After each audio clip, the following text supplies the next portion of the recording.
Bom dia a todos, bom dia a todas, bom dia para você que está nos assistindo pela TV UFMA no Maranhão e pela Pop TV em Sobradinho e Porto Alegre. Sejam todos muito bem-vindos e bem-vindas a mais um ICL Mercado Investimentos. Hoje, sexta-feira, dia de passar aí pela produção industrial, pelo PMI industrial do mundo e do Brasil também, dados que saíram ontem. A gente vai passar por todos esses assuntos com vocês. Então, hoje é um dia para a gente olhar como é que ficou a produção industrial de uma forma geral. Mas antes de tudo isso, vou dar bom dia para o André. Bom dia, André, como você está? Bom dia, Débora. Bom dia a todos os nossos telespectadores. Hoje a indústria está em pauta aqui, saíram dados aqui do Brasil bem animadores. Vamos explicar aí para vocês o que subiu, quais são as tendências, quais são as melhores que a gente conseguiu observar. E vamos também passar pela confusão que está o mundo aí, que ninguém está conseguindo entender muito bem por que está tendo queda generalizada das bolsas no mundo, o dólar se fortalecendo perante quase todas as moedas mundiais aí. A gente vai tentar explicar essa confusão aí que tomou aí o mundo aí nessa manhã, né? Mas vamos passar agora já para a nossa agenda, né? Então vamos colocar a agenda na nossa tela aí para ver o que a gente vai, o que o nosso telespectador vai fazer aí antes de sextar, né, Débora? Hoje a agenda está um pouquinho mais vazia do que nos outros dias, mas não por isso ela não está importante.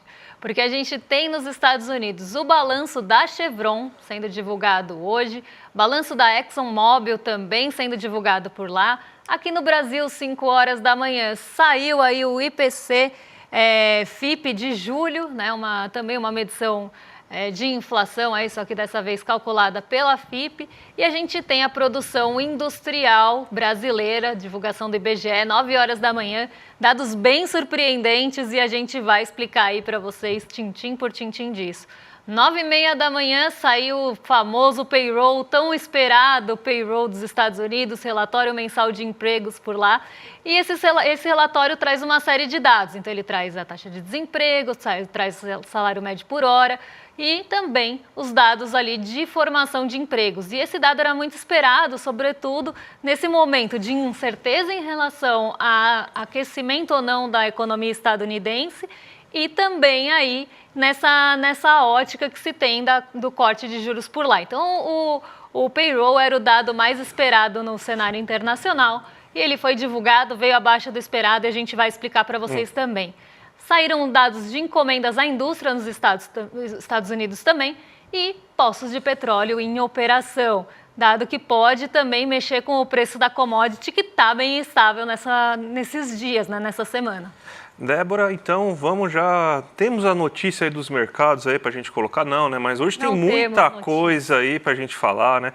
Tem o índice de gerente de compras, a gente vai colocar também o Nikkei 225 aí, tem bastante coisa aí para a gente colocar aí na pauta aí, porque a gente já tem, por exemplo, aí o índice de gerente de compras, a gente não consegue fazer a abertura de mercado hoje sem explicar tudo isso, né, Débora? Exatamente, porque ontem o que começou a deteriorar o humor de uma forma geral, aí começou a fazer com que as bolsas sofressem um revés, sobretudo nos Estados Unidos. A nossa ida para o negativo foi bem depois, foi já no fim da tarde, foram esses dados dos índices de gerente de compras, um deles, né, que acabaram aí mexendo com toda a expectativa do mercado. Então, quando a gente olha aqui, né, o índice dos gerentes de compras, que a gente chama de PMI também em inglês, ele traz ali o ritmo de aceleração ou de expansão ou de contração de um dado setor.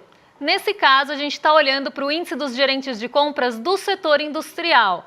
Então, aqui a gente tem uma medição de como está indo, como é que está andando o setor industrial de vários países no mundo e o setor industrial de uma forma global, de uma forma geral, que aí é uma medição com base em todos os países. E aí a gente olha aqui no gráfico, né, que na zona do euro, por exemplo, a gente sai de um PMI anterior, então de um índice de gerente de compras de 45,8, o que isso quer dizer? Até porque a gente vai falar depois de PMI do Brasil, a gente tem que entender como é que ele funciona. O PMI ele é um termômetro de como é que está a atividade daquele setor. Normalmente ele sai antes da própria produção industrial dos países ou do lucro industrial dos países. Então ele traz ali uma projeção, um termômetro do que esperar para esses dados oficiais. E a gente tem um limiar ali no PMI, que é a faixa de 50. Quando a gente tem um PMI abaixo dos 50 pontos, isso quer dizer que aquele setor ou aquela economia estão no terreno da contração, então o setor está encolhendo. Se ele está acima do patamar de 50, ele está expandindo, então o setor está crescendo. Só que esse crescimento e essa contração, eles também podem ter ritmos, né? Eles podem estar mais acelerados, aprofundando a contração, como também podem estar mais acelerados, aumentando o crescimento de uma forma mais rápida. É como se fosse mesmo uma coisa de aceleração do setor. E aí a gente vê que a zona do euro ficou na mesma, então o PMI anterior, né, o índice dos gerentes de compras do setor industrial, estava em 45,8 pontos, abaixo dos 50, em contração. A expectativa era que caísse ali para 45,6, mas continuou em 45,8. Então ficou ali como estava no mês anterior. Já o Reino Unido, ele teve aceleração no crescimento, então ele sai de um patamar de 50,9, sobe para 52,1, então isso quer dizer que a indústria no Reino Unido está crescendo, pelo menos por esse termômetro, e crescendo num ritmo mais acelerado do que estava no mês passado. Na Alemanha, a gente tem aí um PMI encolhendo um pouco, né? Então ele sai de 43,5 e vai para 43,2. Então, não só está muito distante do patamar de 50, a Alemanha está com essa dificuldade há bastante tempo, então a gente vê ela entrando nesse terreno da contração de uma forma mais profunda, mostrando aí várias fragilidades do setor industrial alemão. E no Japão, a gente perde o limiar ali dos 50, então ele sai desse limite entre a contração e a expansão, se aprofunda aí no terreno da contração, então a gente vê a indústria japonesa encolhendo um pouco nesse mês, fica abaixo da projeção, inclusive, e fica também menor do que no mês passado. Agora, 2 pontos que eu queria chamar a atenção de fato aqui para vocês, que foram os que mexeram mais com as bolsas de uma forma geral, são os da China e dos Estados Unidos. Porque aqui a gente está falando de 2 países aí, motores de economias globais, né? Então, a gente está falando realmente de 2 motores do mundo. E a China, ela perdeu o patamar da expansão. Então, até o mês passado, ela estava com a sua indústria crescendo. Nesse mês, ela não só não cresce, né, perde aí esse ritmo, como entra na contração e de uma forma aprofundada, ali com 49,8 de PMI. Então, mostrando que entrou no terreno da contração já, perdeu esse patamar e foi a primeira vez que ela entra nesse terreno em 9 meses. Então, isso começou a trazer uma certa preocupação já na madrugada em relação ao ritmo da economia chinesa, como é que isso poderia afetar os outros países e a demanda por commodities, todos esses pontos. E aí, no fim da manhã, né, perto ali das 11 horas, sai o PMI dos Estados Unidos, que mostra uma situação muito semelhante. Então, por lá, a gente tem o PMI saindo de 51,6, estava como indústria expandindo. Nesse mês, a indústria aparece não só contraindo, mas também num ritmo um pouco mais acelerado na queda, fica com 49,6 de PMI. Então, essas 2 economias, como elas têm um peso grande de uma forma geral, acabaram trazendo preocupações em relação ao aquecimento da economia global como um todo. Como é que isso vai impactar os outros mercados? E isso fez já com que as bolsas deteriorassem no comecinho da manhã.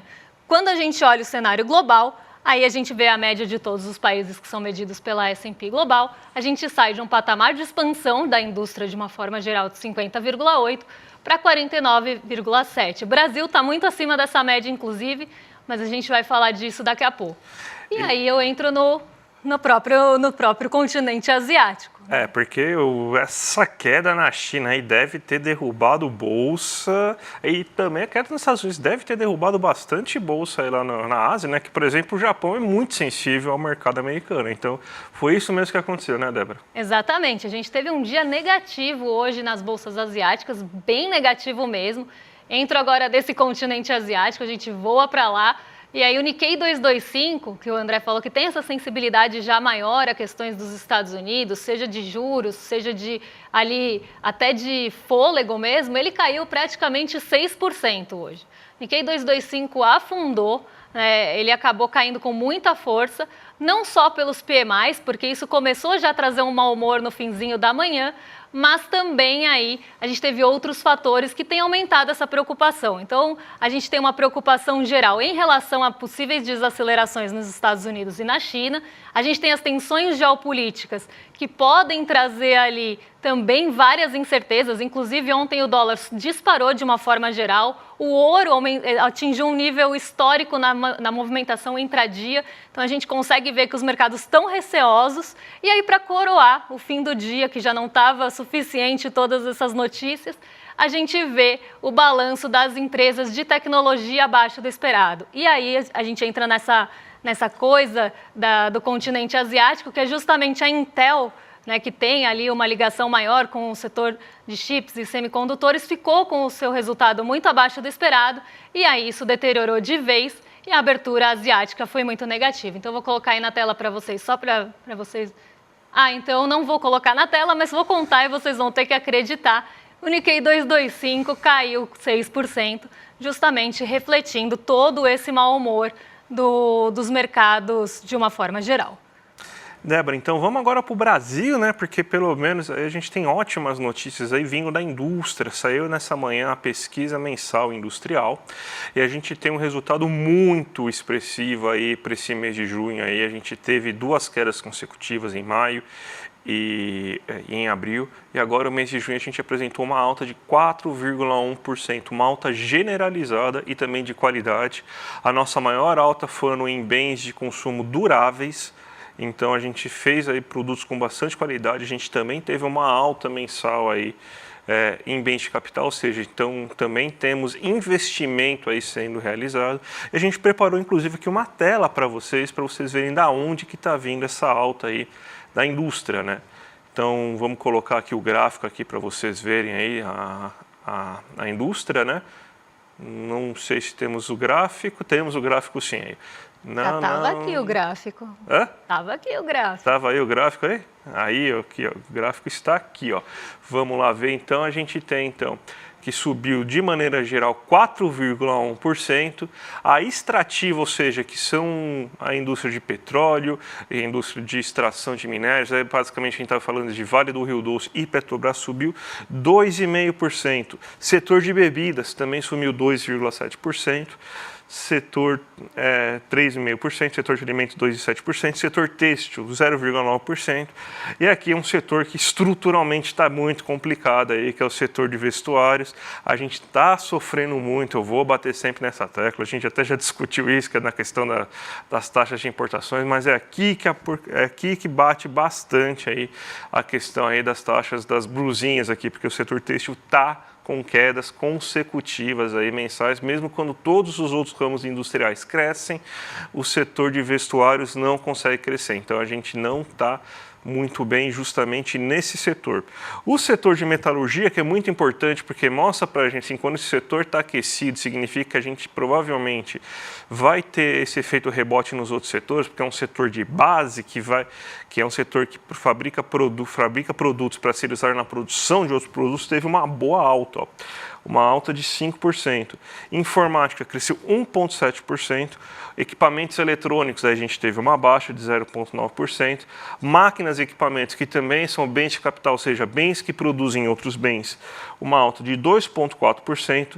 E automóveis, 3,1%. Então a gente vê uma alta generalizada, de boa qualidade, não fazendo somente itens de baixo valor agregado, de consumo imediato, como alimentos e bebidas, mas também fazendo itens de consumo duráveis, aí, como por exemplo equipamentos de informática, veículos, também fazendo produtos aí de bens de capital, que são aqueles produtos que justamente vão ser usados para aumentar o nível de investimento no futuro. Então a gente tem um bom cenário aí econômico da indústria, a indústria que está surpreendendo muito aí nesse momento, Débora. E a gente tem, né, essa pesquisa industrial brasileira que ainda é referente a outro mês, mas quando a gente vê, né, ali o PMI industrial do Brasil, então a gente viu o PMI global, que é como estão ali os setores de uma forma geral no mundo, ali o setor industrial geral, o setor industrial dos países. Aqui no Brasil, esse cenário ele está um pouco até diferente do setor industrial de uma forma geral. Ele subiu nesse mês agora de julho, então a gente vê uma aceleração em relação ao mês passado e ao ano passado. Tá? Se a gente pegar aqui Em relação ao mês passado, o PMI industrial brasileiro, esse índice dos gerentes de compras brasileiros, subiu 1,5 pontos percentuais. E em relação ao ano passado, então a julho do ano passado, a gente vê uma alta de quase 7%, né? Aqui mais de 6% de alta, 6% não, 6 pontos percentuais de alta em relação a julho do ano passado.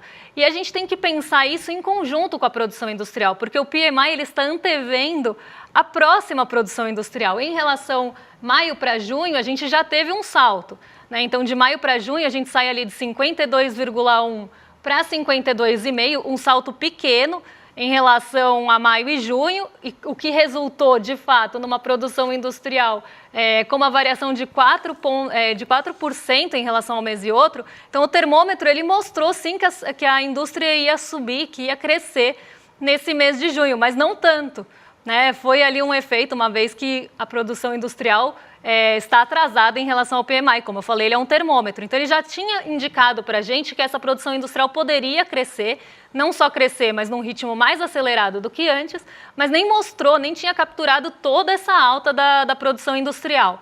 Nesse mês agora, em relação ao mês passado, que vai ser um grande desafio, a produção industrial vai, segundo o PMI, cresceria ainda mais. Então, não só ela continuaria crescendo, como de uma forma muito mais ali acelerada, uma vez que a gente vai para um PMI de 54 pontos, algo que a gente não via há bastante tempo aqui na nossa indústria brasileira. Então, a gente, analisando os dois juntos, né, a produção industrial com o PMI industrial, o índice dos gerentes de compras industrial aqui do Brasil, a gente vê que a indústria está num bom momento, num momento que ela cresce ali realmente puxada por máquinas e equipamentos, puxada ali por coisas com qualidade e continua com uma perspectiva positiva para o mês que vem, o que combina também, anda junto com aquelas pesquisas da FGV de confiança da indústria que estão mostrando um fôlego maior para o nosso setor industrial.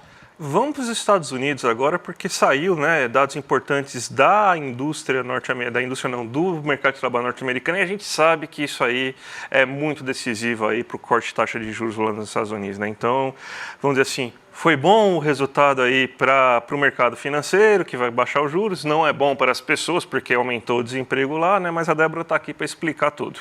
Exatamente. A gente teve hoje o relatório do payroll, né, o relatório do mercado de trabalho.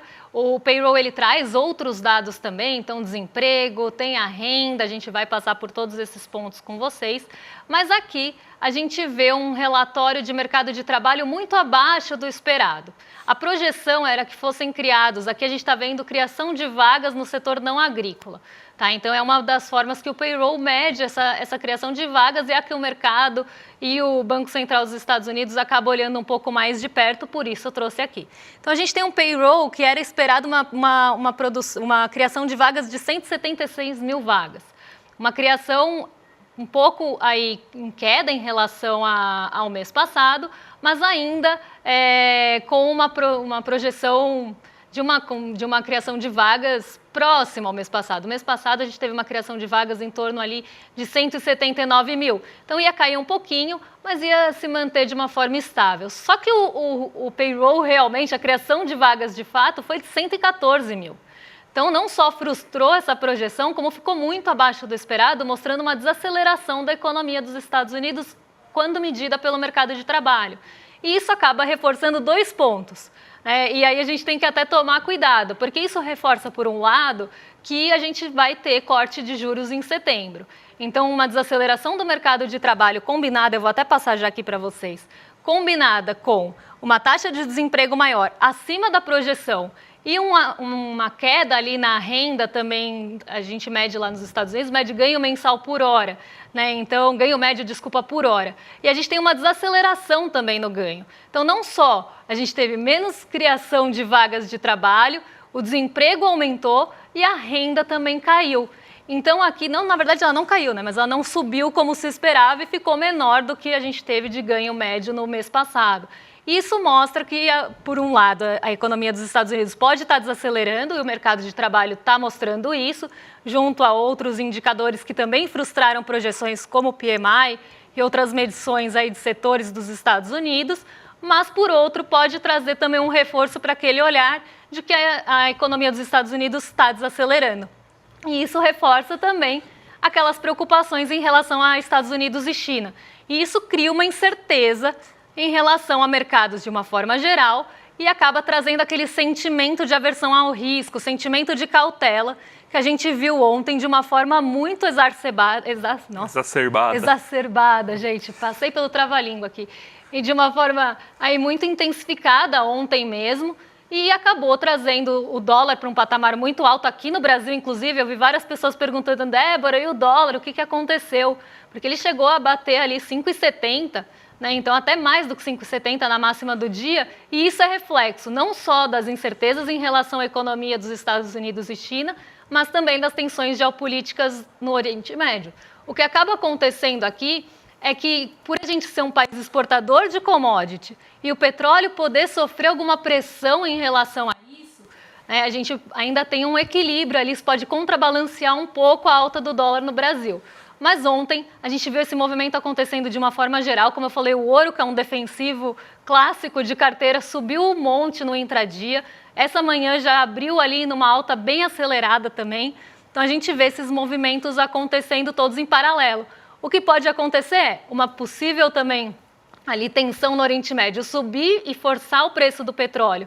Por um lado, mais de oferta, problemas de oferta, só que também uma projeção ali de uma desaceleração nos Estados Unidos e China podem fazer com que se projete também uma queda na demanda pela commodity. Então a gente não tem só o reforço ali para cima do petróleo.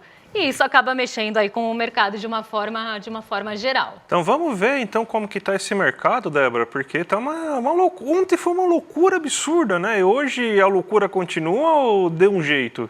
Olha, hoje a loucura continua. Ô, louco, tá? Nossa Senhora, hein? Tá todo mundo no vermelho. Ninguém se safou, André. A Nasdaq está caindo 3,35 depois de ter caído mais de 2% ontem. Isso pela frustração mesmo do mercado em relação aos balanços de tecnologia e toda essa sensação de pouso não suave. Porque até então acreditavam que a economia dos Estados Unidos ia ter o que o mercado chama de pouso suave. Ela ia desacelerando aos poucos. Agora, a grande preocupação é que ela não tem esse pouso suave, tem um pouso duro ali. Então, ela desacelere de uma forma ali mais rápida e mais seca, assim, né? Então ela vai ter um pouso que eles chamam de hard landing. Então a gente vê, né, todas essas preocupações, aí os balanços do setor de tecnologia não ajudam, a Nasdaq está caindo 3,24, o S&P 2,40, as treasuries, as famosas treasuries, continuam em queda. Isso porque o Jerome Powell acabou sinalizando que vai ter corte, né, que a grande possibilidade de ter corte, ele não frisou, aí não cravou que vai ter corte, mas ele deixou aí em aberto que isso já foi discutido nessa reunião, sinalizando que pode sim ter corte na taxa de juros dos Estados Unidos. E esse fator do mercado de trabalho e outros indicadores mostrarem desaceleração na economia dos Estados Unidos, na economia estadunidense, puxa aí também essa expectativa de que vai ter corte. Então, as taxas de juros futuras dos Estados Unidos, aqui a gente mede pelas treasuries, os rendimentos dos títulos de dívida por lá, estão caindo 3,87% hoje, o que poderia dar fôlego para os mercados mais arriscados, aqui mercados emergentes, subirem. Só que a gente tem outras questões também puxando para baixo. O nosso DI futuro acompanha as treasuries, então cai 1,33%, e a gente tem o dólar caindo também. Então, um movimento bem estranho, porque cai treasuries, aí a gente já espera que o dólar vai enfraquecer. Mas a gente tem outros pontos fortalecendo o dólar, que é a incerteza, que faz com que as pessoas vão buscar ali o seu refúgio no dólar e nos títulos de dívida dos Estados Unidos. Só que isso não está acontecendo hoje, porque o dólar subiu muito ontem, então a gente tem um ajuste também. O dólar cai 0,67 em relação a real aqui, e em relação a moedas emergentes, ele se enfraquece ainda mais, caindo 1,13. Hoje a gente não tem apoio de petróleo Brent, a gente tem apoio do minério de ferro, que subiu mais de 2% em Dalian na China, mas o petróleo Brent, olha só, está caindo 3,62%. E isso pelo que eu já expliquei, a gente tem uma pressão que pode ali exercer, né, que atuar na parte da oferta. Então, a pressão vinda das tensões do Oriente Médio, mas, por outro lado, também a gente tem uma pressão que pode atuar, né, uma força atuando no lado da demanda, que seria justamente a desaceleração de Estados Unidos e China. E aí a nossa bolsa cai mais um dia, 0,53%, mas não cai com a intensidade que a gente viu no Japão e em Nova York. Então, um dia bem negativo e um dia de que o sentimento de cautela vai continuar prevalecendo e a aversão a risco vai continuar tomando conta. Hoje não é pegadinha, Débora. Medalha. Olha só. Hoje não é pegadinha, não é o Banco Central. Beatriz Souza aí acabou de ser finalista aí do judô aí, foi medalha de prata garantida aí finalmente, Débora. Parabéns para Beatriz, né? Vamos celebrar aí nossos atletas, porque ontem o André me trollou aqui. Eu achei que ele ia anunciar alguma medalha que tinham avisado ele no ponto, mas era para falar do Banco Central. E eu caí, que nem uma patinha. Mas vamos para Cuba, né? Já mandam tanta gente para Cuba toda hora, né? Então vamos para Cuba aí. Mandaram o Eduardo ir para Cuba, mandam o Israel para Cuba toda hora aí. Então vai para Cuba, Eduardo. A gente foi para Cuba e montou um documentário maravilhoso, gente. Muito legal aí, dia 13 de agosto, na terça-feira às 8 horas, a gente vai passar essa super estreia aí desse documentário que vai mostrar, ó, o ICL falou com o presidente de Cuba aí, o Miguel Díaz-Canel, a gente falou com a Leida Guevara, que é a filha do próprio Che Guevara, a gente falou com muita gente lá, na verdade o Eduardo, né? Eu fiquei aqui no Brasil, o Eduardo que foi para lá, então, mas está imperdível, gente. Então, ó, já clica aqui, ó, iclmercado.com.br e vocês vão lá, se inscrevem aí que no dia 13 de agosto às 8 horas, clica o sininho aí no YouTube e vocês não vão perder, gente, tá imperdível esse documentário. E lembrando, hein, dessa vez aí, a gente sempre fala que não vai ter replay, mas não vai ter replay mesmo, é uma única oportunidade. Então, gente, se inscreve e vejam lá no dia. E para os rolezeiros que estão falando aqui que o André me trollou ontem, porque eu não dou bom dia para ele. Você acredita nisso, André? Estão falando, o André te trollou porque você não dá bom dia para ele. Eu não dei bom dia porque o André estava de férias. Exatamente. Tinha que celebrar também as férias de André. Agora, então, rolezeiros que estão falando que essa trollagem foi aí uma troca de trollagens, aí vocês ficam com o Rolê ICL, Guga Noblar e William De Luca, porque nada melhor do que na sexta-feira do que ter um rolê, né? Um beijão e até segunda-feira. Até segunda, gente. Tchau, tchau. E aí, gente? Tudo pronto para gravar? Eu sou Juliana Baroni e tenho um convite especial para você. No dia 13 de agosto, uma terça-feira às 20 horas, vai acontecer uma exibição online e gratuita do filme Vai pra Cuba, Eduardo, o primeiro documentário internacional do ICL. O documentário, dirigido por mim, mostra um ponto de vista único sobre um dos países que mais gera discussões e debates sobre justiça social e o modelo de sociedade que queremos. Nesse documentário, Eduardo Moreira entrevistou figuras muito importantes para que a gente possa entender a história de Cuba, como a Leida Guevara, ativista e filha de Che Guevara, o presidente de Cuba, Miguel Díaz-Canel, e também figuras do povo cubano, da cidade e do campo. Eu espero você lá.